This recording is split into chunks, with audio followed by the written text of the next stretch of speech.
बहुत बहुत स्वागत है आप सभी का एक बार फिर से शिक्षक शिक्षा यूट्यूब चैनल पे। और आज के इस क्लास में हम लोग बिहार डीएलएड एंट्रेंस एग्जामिनेशन 2024 की तैयारी के पहले क्लास की ओर बढ़ेंगे। और पहला क्लास हमारा बेस्ड होगा आपके सिलेबस के ऊपर। सबसे पहले किसी भी एग्जामिनेशन की तैयारी का सबसे फंडामेंटल जो फॉर्मूला होता है वो होता है कि उस पार्टिकुलर एग्जामिनेशन के सिलेबस को अच्छे तरीके से जानना। ठीक है, सिलेबस में आपका सारा टॉपिक दिया हुआ रहता है कि कौन कौन से टॉपिक से सवाल पूछे जाएंगे। ठीक है, तो आइए शुरुआत करेंगे क्लास को फटाफट से। और सबसे पहले जो मोटे तौर पर सिलेबस बांटा गया है उसको समझ लीजिए, इसके बाद फिर डिटेल सिलेबस की ओर बढ़ेंगे। तो जैसा कि आप यहाँ पे देख पा रहे हैं, टोटल क्वेश्चंस जो हैं वो आपके 120 होने वाले हैं। 120 प्रश्नों को आपसे पूछा जाएगा और आपके लिए टाइमिंग जो है वो 150 मिनट का रहेगा, यानी कि 2.5 घंटे का टाइम रहने वाला है।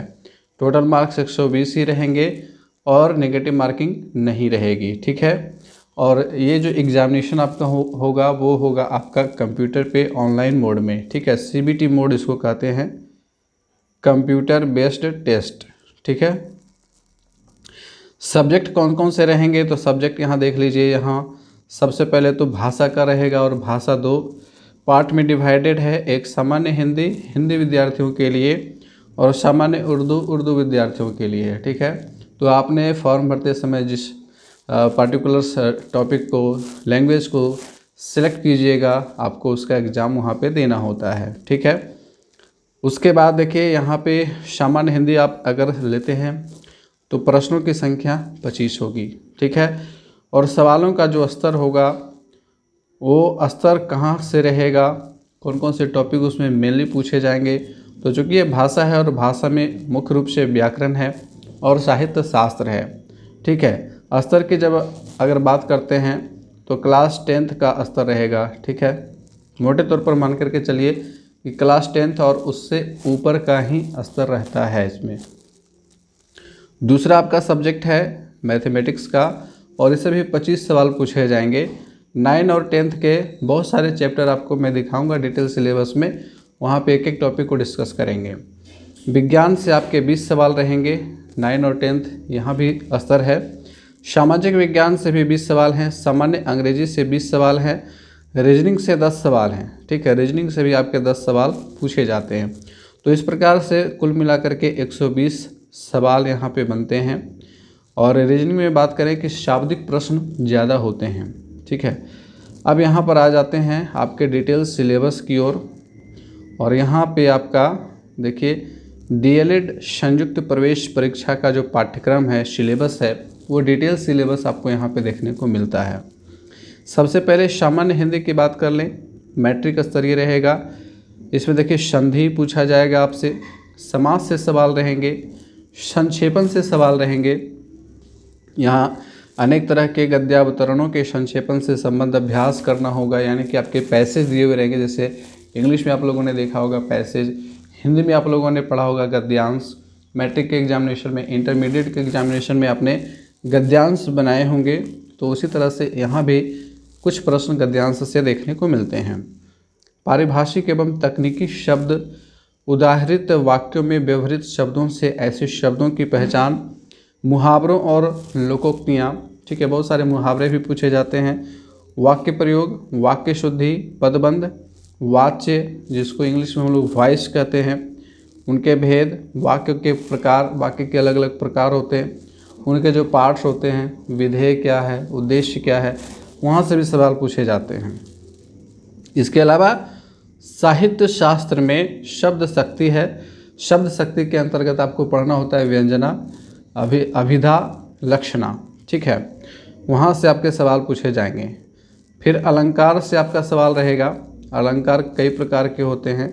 अर्थालंकार, इसमें उपमा रहेगा, रूपक रहेगा, उत्प्रेक्षा रहेगा, विरोधाभास, छंद, प्रमुख वार्णिक छंद, काव्य गुण, रस इत्यादि से सवाल पूछे जाएंगे। तो कुल मिला करके ये जो साहित्य शास्त्र वाला टॉपिक है ये बहुत सारे विद्यार्थियों के लिए बिल्कुल नया होता है, क्योंकि साहित्य शास्त्र जनरली लोग पढ़ते नहीं हैं, क्लासेस होते नहीं हैं स्कूल कॉलेज में। तो साहित्य शास्त्र के ऊपर आपको थोड़ा सा यहाँ पे फोकस करना है और इसके लिए हमारे क्लासेस बहुत सारे अवेलेबल भी है और मैं एक नए सिरे से फिर से क्लासेस लाने का प्रयास रहेगा मेरा, तो उन क्लासेस से आपको बहुत ज़्यादा बेनिफिट मिलने वाला है। इसके बाद बात करेंगे सामान्य अंग्रेजी की, तो यहाँ पर देखिए इसके भी सारे टॉपिक्स आपको दिए गए हैं। ग्रामेटिकल आइटम्स एंड स्ट्रक्चर्स, पहला है reinforcement of items like sequence of tenses in connected speech. Sequence of tenses, tenses से सवाल आपको देखने को मिलेगा। Reported speech in extended text, यानी कि नरेशन से आपके सवाल रहेंगे। यूज ऑफ नॉन-फिनाइट्स, नॉन-फिनाइट वर्ब से सवाल आपके रहेंगे। थोड़ी सी तबीयत खराब है। इसके बाद देखिए वॉइस से आपके सवाल रहेंगे, पैसिव वॉइस जनरली रहता है। इसके बाद पंक्चुएशन मार्क से सवाल पूछे जाते हैं। इसमें आपका semicolon, colon, dash, hyphen, parenthesis, use of brackets, exclamation marks. Punctuation marks का यूज कहाँ पे होना है, एक सेंटेंस दिया हुआ रहेगा, पूछा जाएगा कि इसमें कहाँ पे कौन सा मार्क्स यूज होता है। प्रीपोजिशन से सवाल पूछे जाते हैं। सिंथेसिस यूजिंग कोहेसिव डिवाइस, यानी कि संयोजक चिन्हों का जो प्रयोग होता है या कुछ ऐसे वर्ड्स का प्रयोग होता है जिससे हम दो सेंटेंस को कनेक्ट करते हैं, वहाँ से सवाल पूछे जाते हैं। Phrases and idioms including phrasal verbs and prepositional phrases, यानी कि मुहावरे पूछे जाएंगे। क्लाउजेज पूछे जाते हैं, conditional clauses. Subject verb agreement पूछा जाएगा आपसे। सब्जेक्ट वर्ब एग्रीमेंट में सिंगुलर सब्जेक्ट के साथ सिंगुलर वर्ब, प्लुरल सब्जेक्ट के साथ प्लुरल वर्ब्स वाला कम्बिनेशन जो होता है वहाँ से सवाल पूछे जाते हैं। जनरली एक या दो सवाल रहते हैं। कंडीशनल क्लाउजेज आपसे पूछा जाएगा, और कंडीशनल के ऊपर हमारे क्लासेस ऑलरेडी आए हुए हैं। आप वहाँ से अगर देखिएगा, वॉच कीजिएगा, तो आपको बहुत सारी चीज़ें समझ में आ जाएंगी। इसके बाद मैथमेटिक्स की ओर चलते हैं। मैथमेटिक्स में आपके टॉपिक्स हैं संख्या पद्धति, इसमें आपके वास्तविक संख्या से सवाल रहेंगे। बीजगणित आपका रहेगा, इसमें दो चर वाले रैखिक समीकरण है, बहुपद, दो चर में रैखिक युगपद समीकरण, द्विघात समीकरण, अंकगणित, आवृत्ति, इन सभी से सवाल पूछे जाएंगे। व्यवसाय गणित की बात करेंगे तो शेयर, लाभांश, बट्टा, चक्रवृद्धि ब्याज, किस्तों में भुगतान, यहाँ से सवाल आपके रहेंगे। इसके बाद नियामक ज्यामिति यानी कि कोऑर्डिनेट ज्योमेट्री से भी सवाल पूछे जाते हैं। इसमें दूरी सूत्र आपको याद रखना है, दो बिंदुओं के बीच की दूरी, त्रिभुज का जो क्षेत्रफल निकलता है अलग अलग बिंदुओं की सहायता से, वहाँ से सवाल पूछे जाते हैं। इसके बाद ज्यामिति की बात करेंगे तो ज्यामिति में रेखा, कोण, त्रिभुज, चतुर्भुज के क्षेत्रफल, वृत्त, बनावट, त्रिभुज, वृत्त, बनावट, ये सारे टॉपिक्स आपको देखने को मिलेंगे। क्षेत्रमिति में आपका क्षेत्रफल से संबंधित सवाल आएगा, वर्ग का क्षेत्रफल, आयत का क्षेत्रफल, यानी कि विभिन्न ज्यामितीय आकृतियों के क्षेत्रफलों से सवाल पूछे जाते हैं।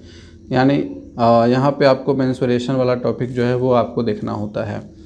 कुछ सवाल आपके सांख्यिकी से रहेंगे, स्टैटिक्स से रहेंगे, जहाँ पे आपको माध्यमाधिका बहुलक से सवाल पूछे जाएंगे। इसके बाद एक दो सवाल आपके त्रिकोणमिति से भी रहते हैं, तो त्रिकोणमिति भी आपको थोड़ा सा यहाँ पे रिवाइज करना होगा। और इस प्रकार से यहाँ पे देखिए आपका जो मैथमेटिक्स का सेक्शन है ये मुख्य रूप से क्लास 10th के ऊपर आधारित है ना। ये सारे टॉपिक आपको क्लास 10th में देखने को मिलते हैं। एक यहाँ पे है जो व्यवसायिक गणित, उसे अब हटा दिया गया है। 9 और 10th दोनों के सिलेबस से व्यवसायिक गणित को हटा दिया गया है। तो इसके लिए आप क्या कीजिएगा कि RS अग्रवाल की बुक आती है, वहाँ से आप तैयारी कर लीजिएगा, या SSC की तैयारी करने वाले किसी भी गणित की किताब को देखिएगा तो उसमें आपके व्यवसायिक गणित के काफ़ी सारे सवाल मिल जाएंगे, वहाँ से आप इसकी तैयारी कर लीजिएगा। टॉपिक देख लीजिएगा, शेयर एवं लाभांश है, बट्टा है, चक्रवृद्धि ब्याज है, किस्तों में भुगतान है। हालांकि हमारे कुछ क्लासेस भी इसके ऊपर आए हुए हैं, ठीक है, और आने वाले टाइम में और भी क्लासेस लाने का प्रयास रहेगा। आगे है देखिए साइंस, तो साइंस में आप देखिएगा पादप एवं जंतु जनन एवं गुणवत्ता सुधार के लिए चयन, उर्वरक एवं खाद का उपयोग, कीटों से, रोगों से बचाव, जैव कृषि, ये आपका बायो वाला पार्ट है ना। वाष्पीकरण, ऊष्मा का अवशोषण, ये आपका फिजिक्स वाला पार्ट है। ठोस, द्रव और गैस की विशिष्टता, ये आपका क्लास 9 से है। ठोस, द्रव और गैस यानी कि पदार्थ, तो पदार्थ की अवस्था है। उसके बाद देखिए पदार्थ का वर्गीकरण है। तो ये दोनों ही टॉपिक जो है वो आपके क्लास 9 से हैं। और इसके आगे चलिए पौधों और जंतुओं में विविधता, तो ये आपके 9 में भी है और 10th में भी है। जंतुओं के प्रमुख समूह, ठीक है, तो ये जो मुख्य रूप से जंतुओं के समूह से जो सवाल पूछे जाएंगे वो आपके 9 और 10th इन दोनों के ऊपर ही बेस्ड है। क्लोरोप्लास्ट, माइटोकॉन्ड्रिया, रिक्तिका यानी कि कोशिका वाला टॉपिक जो है वो आपको देखना है। इसके बाद देखिए सूक्ष्म जीवों से उत्पन्न होने वाले रोग एवं बचाव है। तो जितने भी प्रकार के रोग और इनसे होने वाले बचाव हैं, जीवाणु, विषाणु, प्रोटोजोआ, इनका जो एक सारणी आता है वो क्लास 8 के बुक में भी है, 9 में भी है, 10th में भी, वहाँ से आपको देखना होगा। इसके बाद है पदार्थों का अंतर कोशिकीय एवं किसी लिविंग सिस्टम में कोशिकीय वातावरण में विसरण, विनिमय, पोषण, जल एवं खाद्य पदार्थों का परिवहन। ये आपका देखिए टोटल क्लास 10th का बायोलॉजी वाला टॉपिक आ रहा है यहाँ पे, है ना। पोषण है, परिवहन है, उत्सर्जन है, ठीक है। तो ये सारा जो है वो क्लास 10th का बायो वाला टॉपिक है, बायोलॉजी वाला, ठीक है। इसके बाद देखिए गति, विस्थापन, वेग, समान वेग, असमान वेग, ये आपका क्लास 9th का फिजिक्स है, क्लास 9 का फिजिक्स है। इसके बाद देखिए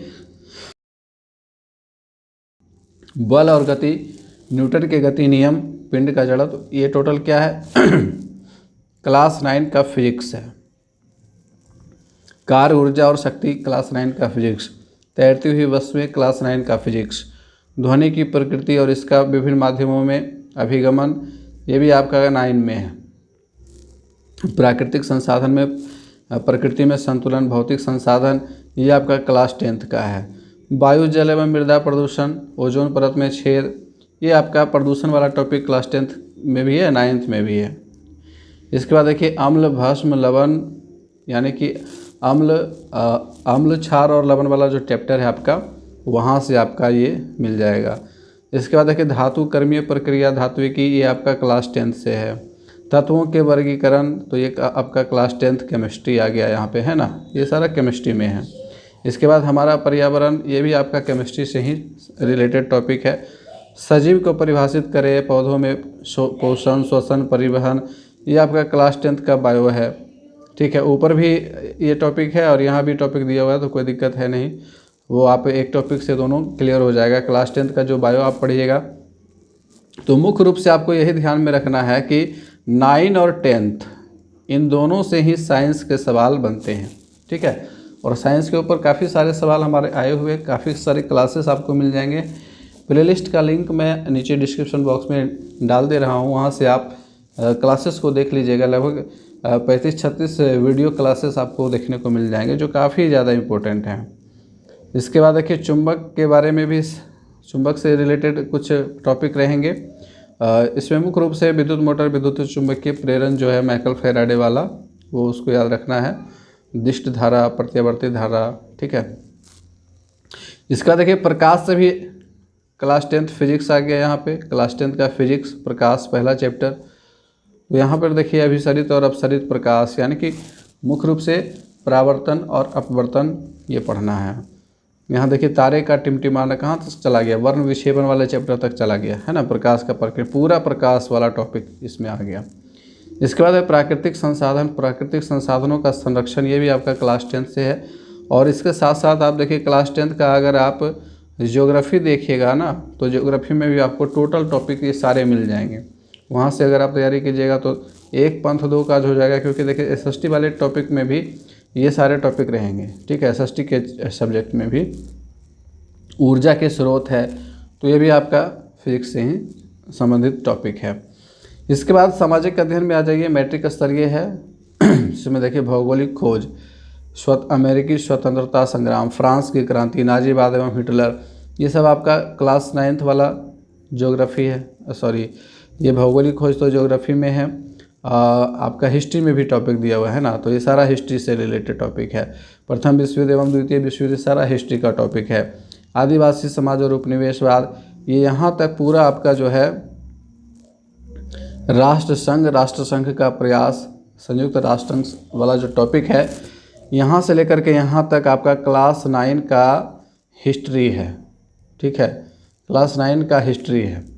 इसके बाद यूरोप में राष्ट्रवाद से शुरू होता है, समाजवाद, साम्यवाद, हिंद, चीन, भारत में राष्ट्रवाद, अर्थव्यवस्था और आजीविका, ये टोटल जो है क्लास 10th का हिस्ट्री है ना।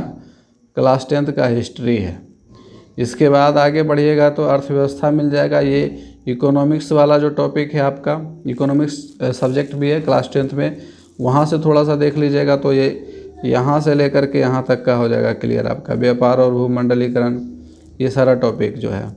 इसके बाद देखिए आगे बढ़ेंगे, स्थिति एवं विस्तार से लेकर के अपवाह स्वरूप, अपवाह तंत्र, ये सारा आपका क्लास 9th का क्या है, ज्योग्राफी है। भारतीय जलवायु को प्रभावित करने वाले कारक, प्राकृतिक वनस्पति। और यहाँ पे मैं एक सजेशन देना चाहूँगा कि क्लास 9th का जो NCERT की बुक है ज्योग्राफी की, और क्लास 10th की NCERT की जो बुक है, आप उनको भी देखिएगा तो ज़्यादा आपको फ़ायदा होगा, ठीक है। क्योंकि टॉपिक बहुत सारे जो हैं वो NCERT के बुक से सवाल मिल जाते हैं, ठीक है। जनसंख्या का आधार, भारत के पड़ोसी देश, मानचित्र का अध्ययन, क्षेत्रीय अध्ययन, संसाधन का महत्व, कृषि संसाधन, ये टोटल ज्योग्राफी का टॉपिक है, ठीक है। टोटल क्या है, ज्योग्राफी का टॉपिक है। जल संसाधन, खनिज संसाधन, वन एवं वन्य प्राणी, शक्ति संसाधन, ये टोटल आपका क्लास 10th का ज्योग्राफी में आ जाएगा। निर्माण उद्योग, परिवहन, संचार, बिहार प्राकृतिक, यहाँ तक देखिए टोटल आपका क्लास 10th का ज्योग्राफी से है, ठीक है। क्लास 10th का जीओ आप देख लीजिएगा, वहाँ से आपका सारा टॉपिक ये क्लियर हो जाएगा। इसके बाद है समकालीन विश्व में लोकतंत्र। यहाँ पे आ गया आपका पॉलिटिकल साइंस, ठीक है। पॉलिटिकल साइंस से ये सारे टॉपिक मिल जाएंगे। समकालीन विश्व में लोकतंत्र, लोकतंत्र का व्यापक अर्थ, संविधान निर्माण, भारतीय संविधान की विशेषताएं, लोकतंत्र में चुनावी राजनीति, ये सारा आपका क्लास 9 के पॉलिटिकल साइंस से हो जाएगा। और इसके आगे देखिएगा तो भारत में चुनावी प्रणाली, संसदीय लोकतंत्र की संस्थाएं, लोकतांत्रिक अधिकार, यहाँ तक जो है वो आपका क्लास 9 का पॉलिटिकल साइंस है। इसके आगे की बात जब करेंगे, सत्ता की साझेदारी से लेकर के लोकतंत्र की चुनौतियाँ, ये टोटल आपका क्लास 10th के पॉलिटिकल साइंस से सारा सब टॉपिक है, ठीक है। तो ये रहा आपका SST का। और इसके बाद देखिए रीजनिंग वाला आ जाता है। तो रीजनिंग में आपका मुख्य रूप से जो है ना वो आपका वर्बल वाला रहेगा, ठीक है। वर्बल वाला रहेगा, नॉन वर्बल वाला कम ही रहता है। एक आध सवाल वो कितने वर्ग छुपे हुए आकृति में, वहाँ से 1-2 सवाल आ जाते हैं, बाद बाकी सारा वर्बल ही रहेगा। वर्बल में एनालॉजी रहेगा, क्लासिफिकेशन, सीरीज, कोडिंग, डिकोडिंग से रहेगा। आपका ब्लड रिलेशन से सवाल रहता है, डायरेक्शन से आपका सवाल रहेगा, वेन डायग्राम से सवाल देखने को मिलेगा आपका, अल्फ़ाबेट टेस्ट से, सीटिंग अरेंजमेंट से, मैथमेटिकल ऑपरेशंस से, अर्थमेटिकल रीजनिंग जिसमें श्रृंखला वाला रहेगा, सीक्वेंस टेस्ट रहेगा, eligibility test, ranking and time. तो ये जितने भी चैप्टर दिए गए हैं ये आपके रीजनिंग से रिलेटेड हैं। और रीजनिंग के तैयारी के लिए, बेहतर तैयारी के लिए आप क्या कीजिएगा कि SSC की प्रिपरेशन के लिए जो रीजनिंग की अच्छी बुक आती है वहाँ से आप इसका प्रिपरेशन कर लीजिएगा। और बहुत सारे क्लासेस भी आपको अवेलेबल मिल जाएंगे यूट्यूब के ऊपर, और रीजनिंग के किसी अच्छे टीचर की क्लासेस आप देख लीजिए, वहाँ से आप इसकी अच्छी तैयारी कर लीजिएगा। और कुछ क्लासेस मेरे भी अवेलेबल हैं, और जहाँ तक आगे संभव होगा प्रयास रहेगा कि क्लासेस लाए जाएँ, ठीक है। इसके बाद उर्दू वाले जो छात्र होंगे वो उर्दू वाला यहाँ पे अपना टॉपिक देख लीजिएगा। मैं ये सिलेबस वाला जो PDF है वो टेलीग्राम चैनल पे, व्हाट्सएप ग्रुप पे डाल दे रहा हूँ, वहाँ से आप डाउनलोड करके सारा टॉपिक आप देख लीजिएगा, ठीक है। और अच्छे से एक एक टॉपिक के ऊपर आपको नोट्स बनाने हैं। अब देखिए ये तो आपने देख लिया कि कौन कौन सा सब्जेक्ट से, कौन कौन सा टॉपिक से सवाल पूछे जाते हैं। अब आगे की स्ट्रेटजी आपको क्या करनी है, ठीक है। तो स्ट्रेटजी के ऊपर अब थोड़ा सा यहाँ पर हम चर्चा करना चाहेंगे। तो स्ट्रेटजी आपको इस तरह से तैयार करना है कि जितने भी सब्जेक्ट्स हैं, ठीक है। तो एक बार फिर से हम उस सब्जेक्ट के ऊपर आते हैं, हमारे जो सब्जेक्ट्स हैं उसको देखेंगे, और टोटल जो प्रश्न की संख्या है उसके अनुसार से तैयारी करनी है। जैसे कि यहाँ पर देखिए सामान्य हिंदी से 25 प्रश्न हैं, तो इस पर फोकस होना चाहिए। और हिंदी के सामान्य मुख्य रूप से जो व्याकरण वाला पार्ट होगा या फिर साहित्य शास्त्र वाला पार्ट होगा, आप इसकी तैयारी के लिए कौन सा बुक लेंगे, तो इसके लिए मैं आपको बता दूं कि आप लुसेंट की हिंदी व्याकरण की किताब ले लीजिए, ठीक है। हिंदी व्याकरण, लुसेंट हिंदी व्याकरण, और वहाँ से जो आप देखिएगा तो बहुत सारे ऐसे सवाल आपको मिल जाएंगे जो एग्जामिनेशन में पूछे गए हैं, ठीक है, बिहार डीएलएड के एग्जामिनेशन में पूछे गए, एंट्रेंस एग्जामिनेशन वाला में। इसके बाद गणित की बात करें तो गणित से 25 सवाल रहेंगे। तो गणित से जितने भी टॉपिक है वो आपने देख लिए कि क्लास 10th का मुख्य रूप से टॉपिक पूछा गया है, ठीक है।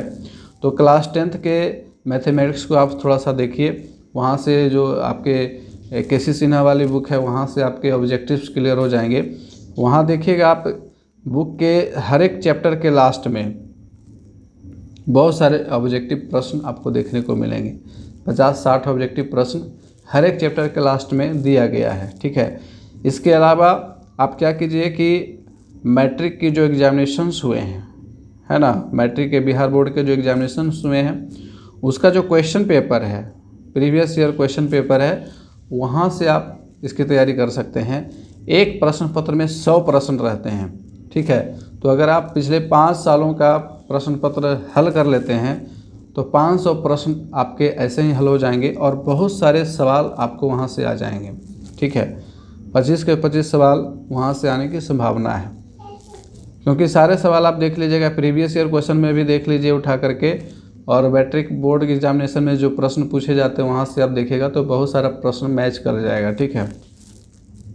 इसके अलावा साइंस की बात करेंगे तो साइंस में आप क्लास 9 और 10th इन दोनों ही बोर्ड एग्जामिनेशन के क्वेश्चन पेपर को आप देखिए। एक बहुत ही आसान सा सरल सा उपाय है, आप मैथ, साइंस, सोशल साइंस इन 3 सब्जेक्ट की गारंटी के साथ मैं आप लोगों को बता रहा हूँ कि आप प्रीवियस ईयर क्वेश्चन देखिए बोर्ड एग्जामिनेशन वाला, ठीक है। बोर्ड एग्जामिनेशन वाला प्रीवियस ईयर क्वेश्चन देखिए, 5 साल का प्रीवियस ईयर क्वेश्चन सॉल्व कर लीजिए, आपके सोशल साइंस, साइंस और मैथमेटिक्स का मामला जो है वो क्लियर हो जाएगा, ठीक है। बाकी हिंदी के लिए आपको लुसेंट वाला मैंने बताया। इसके अलावा इंग्लिश के लिए भी लुसेंट का इंग्लिश ग्रामर आता है, उससे आप देखिएगा बहुत सारा प्रिपरेशन आपका हो जाएगा। रीजनिंग के लिए मैंने आप लोगों को बताया कि एसएससी के बुक से आप लोगों को तैयारी करनी है। इसके साथ साथ बहुत सारे यूट्यूब पे वीडियो क्लासेस हैं वो आपको देखने हैं, ठीक है। तो इस तरह से आप लोगों को अपनी तैयारी करनी है। बाकी टाइमिंग को आपको अपने अकॉर्डिंग तय करना होगा, क्योंकि आपको सबसे बेटर पता है कि आप कब फुर्सत में होते हो, कब आपको क्या काम करना होता है। मिनिमम 4 घंटे आप लोगों को देने अपनी तैयारी के ऊपर, और प्रयास ये करना है कि सुबह के समय अगर आप तैयारी करते हो तो ज़्यादा बेटर होगा आपके लिए, क्योंकि सुबह सुबह जो है माइंड वो बिल्कुल रिफ़्रेश रहता है, ठीक है। तो इस तरह से आप लोगों को तैयारी करनी है। बाद बाकी और अगर आपके मन में कोई सवाल उठ रहे हैं तो कमेंट करके ज़रूर पूछिएगा। आपके सवालों को बिल्कुल हम उत्तर देने का पूरा प्रयास करेंगे, और जो भी डाउट्स रहेंगे उसको क्लियर किया जाएगा, और जितने भी आपको टफ़ टॉपिक्स लगते हैं उसके ऊपर क्लासेस लाए जाएंगे, ठीक है। तो मिलेंगे फिर से नेक्स्ट क्लासेस में, तब तक के लिए गुड बाय, टेक केयर।